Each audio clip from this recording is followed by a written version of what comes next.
Students, तो आज का हमारा टॉपिक है प्लाज्मा मेम्ब्रेन। हम देखेंगे प्लाज्मा मेम्ब्रेन क्या होती है। तो हम कहते हैं plasma membrane is the outer most boundary in animals. ये एनिमल्स के अंदर एक आउटर मोस्ट बाउंड्री है। जैसे मैं आप लोगों को यहाँ पे बताती हूँ, ये हमारे पास क्या है, एक सेल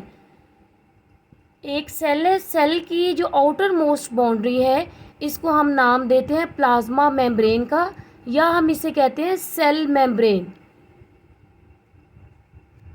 अगर हम इसकी प्लाज्मा मेम्ब्रेन की बात करें तो ये एनिमल्स में आउटर मोस्ट बाउंड्री होती है। अगर हम प्लांट्स में देखें तो प्लांट्स में प्लाज्मा मेम्ब्रेन के बाहर सेल वॉल प्रेजेंट होती है। मींस ये outer most boundary just animals में होती है। प्लांट्स में ये आउटर मोस्ट बाउंड्री नहीं होती, बल्कि जो प्लांट्स में आउटर मोस्ट बाउंड्री है उसे हम कहते हैं सेल वॉल।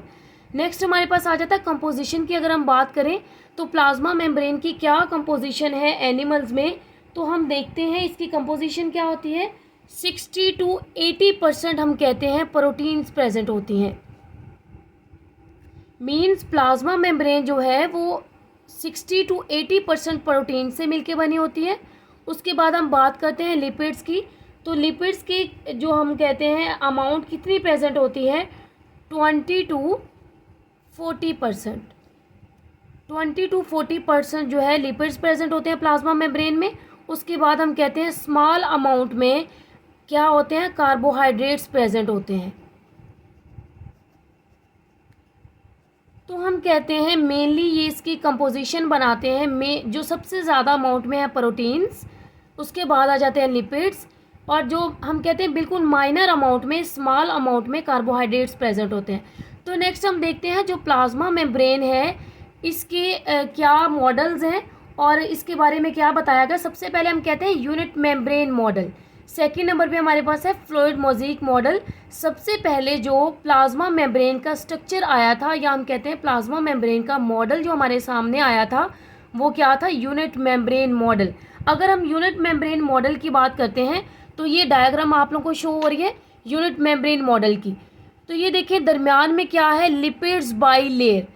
एक लेयर ये हमारे पास लिपिड्स की है, सेकेंड लेयर हमारे पास ये है लिपिड्स की। हम देखते हैं लिपिड्स बाई लेयर किसकी है, प्रेजेंट होती है किसमें, प्लाज्मा मेम्ब्रेन में। उसके बाद क्या होती है, जो साइडों पे ये देखिए ऊपर और नीचे क्या प्रेजेंट होती है, प्रोटीन की लेयर प्रेजेंट होती है। जैसे आप लोग बर्गर को देखें या फिर आप लोग सैंडविच की शेप देखें तो क्या होती है, ऊपर और नीचे सैंडविच या बर्गर की लेयर होगी, दरमियान में क्या होती है, कुछ भी चीज़ हम ऐड कर सकते हैं। जैसे हमारे पास ये लिपिड्स की लेयर प्रेजेंट है तो इस तरह की इसकी शेप होगी। हम कहते हैं ऊपर वाली और जो नीचे वाली लेयर होती है वो प्रोटीन के मिलने से बनती है, जबकि इसके दरमियान वाली लेयर जो है वो लिपिड्स की बनी होती है। तो हम कहते हैं ये हमारे पास क्या है, यूनिट मेम्ब्रेन मॉडल। ये आप लोगों को डायग्राम नज़र आ रही है, ठीक है।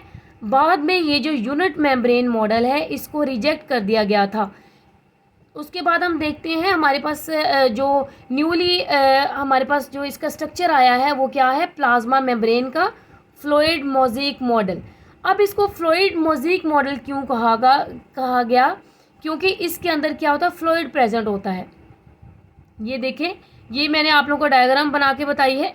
देखिए ये आप लोगों के पास क्या है, लिपिड्स की दो लेयर्स हैं। फर्स्ट लिपिड्स की लेयर है, सेकेंड लिपिड की लेयर है। हम कहते हैं लिपिड्स की लेयर्स इसमें प्रेजेंट होती हैं। उसके बाद हम कह सकते हैं ये जो आप लोगों को रेड कलर की नज़र आ रही है और आप लोगों को ये ब्लू कलर की नज़र आ रही है, ये क्या है, प्रोटीन्स। प्रोटीन्स जो हैं ये फ्लोट कर रही होती हैं इसके अंदर। तो उसके बाद हम कहते हैं इसमें ग्लाइकोप्रोटीन्स भी प्रेजेंट होती हैं, कुछ अमाउंट में हम कहते हैं इसमें कार्बोहाइड्रेट्स भी प्रेजेंट होते हैं। तो हम कहते हैं ये सारे ओवरऑल मिल के क्या बनाते हैं, हमारे पास फ्लूइड मोज़ेक मॉडल बनाते हैं, मीन्स प्लाज्मा मेम्ब्रेन का स्ट्रक्चर बनाते हैं। उसके अलावा हम इसमें कहते हैं इसके अंदर कोलेस्ट्रॉल प्रेजेंट होता है। अगर हम बात करें कोलेस्ट्रॉल की तो कोलेस्ट्रॉल क्या है, हम कहते हैं ये एंटी फ्रीजिंग एजेंट है। मीन्स इसके अंदर क्या है, फ्लूइड प्रेजेंट होता है, ये एक लिक्विड की तरह होता है। तो कोलेस्ट्रॉल क्या फंक्शन परफॉर्म करेगा, ये उसे जमने से बचाएगा, मीन्स उसे फ्रीज़ नहीं होने देगा। जो भी लिक्विड इसके अंदर प्रेजेंट होगा उसे ये फ्रीज़ नहीं होने देगा जी। तो नेक्स्ट हमारे पास आ जाता है फंक्शंस। इसके क्या फंक्शंस हैं ये हम देखेंगे। सबसे पहला जो इसका फंक्शन है ये है परमिएबिलिटी। मीन्स ये क्या है, ये सेलेक्टिवली, हम कहते हैं सेलेक्टिवली परमिएबल। मीन्स जो प्लाज्मा मेम्ब्रेन हमारे पास है वो सिलेक्टिवली परमिएबल है।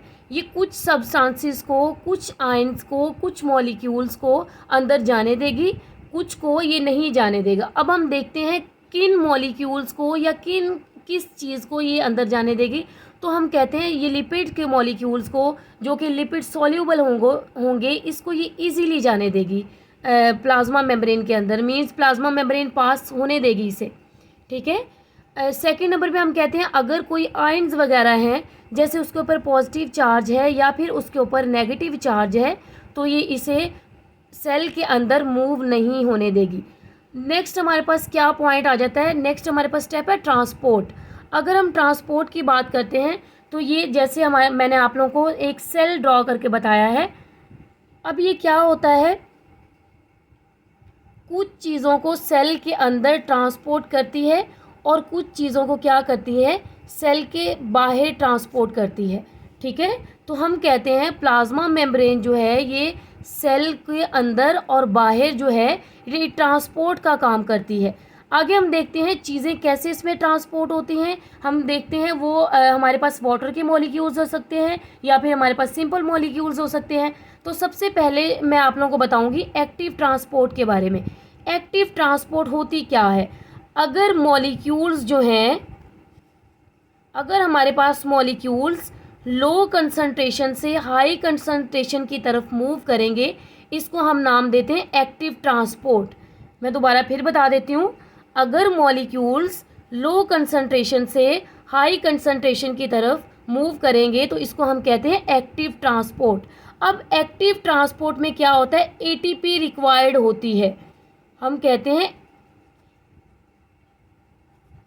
जो एक्टिव ट्रांसपोर्ट है उसमें एटीपी रिक्वायर्ड होती है। मीन्स क्या होती है, इसमें फोर्स लगानी पड़ती है, इसमें एनर्जी लगती है, एटीपी रिक्वायर्ड होती है, ठीक है। जैसे मैं आप लोगों को एग्जांपल देती हूँ कि एक हमारे पास क्या होता है, ग्राउंड फ्लोर होता है, उसके बाद फर्स्ट फ्लोर पे हमने जब वाटर की मूवमेंट करानी होती है तो हमें क्या होती है, ज़्यादा एनर्जी की ज़रूरत होती है। मीन्स ज़्यादा फोर्स की ज़रूरत होती है कोई भी चीज़ ऊपर भेजने के लिए। जैसे हम कहते हैं वाटर ने नीचे वाली फ्लोर से ऊपर वाले फ्लोर पे जाना है तो उसको ज़्यादा एनर्जी की ज़रूरत होगी, ठीक है।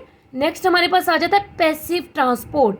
अगर हम पैसिव ट्रांसपोर्ट की बात करते हैं तो पैसिव ट्रांसपोर्ट होता है हाई कंसंट्रेशन से लो कंसंट्रेशन की तरफ मॉलिक्यूल्स का मूव करना, ठीक है। इसको हम नाम देते हैं पैसिव ट्रांसपोर्ट। और अगर हम पैसिव ट्रांसपोर्ट की बात करें तो हम कहते हैं नो एटीपी रिक्वायर्ड। मीन्स इसमें एटीपी की ज़रूरत नहीं होती क्योंकि ये स्मूथली मूव कर रहा है हाई कंसंट्रेशन से लो कंसंट्रेशन की तरफ। उसके बाद हम बात करते हैं डिफ्यूजन की। तो डिफ्यूजन हम कहते हैं हाई कंसंट्रेशन से मॉलिक्यूल का लो कंसंट्रेशन की तरफ मूव करना या डिफ्यूज़ करना, तो हम इसे कहेंगे डिफ्यूजन का नाम देंगे। उसके बाद नेक्स्ट आप लोगों के पास आ जाता है ऑस्मोसिस। ऑस्मोसिस का जो वर्ड है वो वाटर के लिए यूज़ किया जाता है। हम कहते हैं ऑस्मोसिस क्या है, वाटर के मॉलिक्यूल्स का हाई कंसंट्रेशन से लो कंसंट्रेशन की तरफ मूव करना, इसे हम नाम देते हैं ऑस्मोसिस का, ठीक है। नेक्स्ट हम देखते हैं हमारे पास डिफरेंट जो है इसकी टाइप्स आ जाती हैं। सबसे पहले मैं बात करती हूँ एंडोसाइटोसिस की।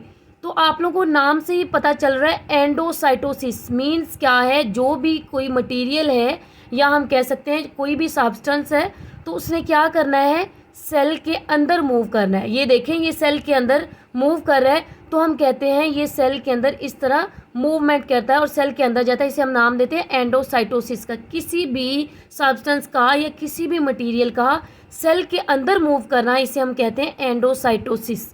उसके बाद हमारे पास आ जाता है एक्सोसाइटोसिस। एक्सोसाइटोसिस आप लोगों को नाम से ही पता चल रहा है, इट्स मीन्स एग्जिट, बाहर की तरफ निकलना। तो हम कहते हैं ये हमारे पास अगर कोई सेल है, सेल के अंदर कोई भी मटेरियल है तो हम कहते हैं इसका सेल से बाहर आना, तो इसे हम नाम देंगे एक्सोसाइटोसिस का। नेक्स्ट हमारे पास आ जाता है जो एंडोसाइटोसिस है उसकी हम कहते हैं 2 टाइप्स हैं। फर्स्ट जो इसकी टाइप है वो है फेगोसाइटोसिस। जो सेकेंड टाइप है वो क्या है, पिनोसाइटोसिस। अगर हम फेगोसाइटोसिस की बात करते हैं तो हम कहते हैं इनगल्फ करना। अब इनगल्फ किस चीज़ को किया जा रहा है, सॉलिड चीज़ को, कोई भी सॉलिड पार्टिकल है उसको क्या किया जाता है, सेल के अंदर इनगल्फ किया जाता है, इसको हम कहते हैं फेगोसाइटोसिस। अगर हम बात करते हैं पिनोसाइटोसिस की तो हम कहते हैं किसी भी लिक्विड चीज़ का सेल के अंदर मूव करना, इसे हम नाम देते हैं पिनोसाइटोसिस। तो ये था स्टूडेंट्स हमारा आज का लेक्चर प्लाज्मा मेम्ब्रेन। ठीक है।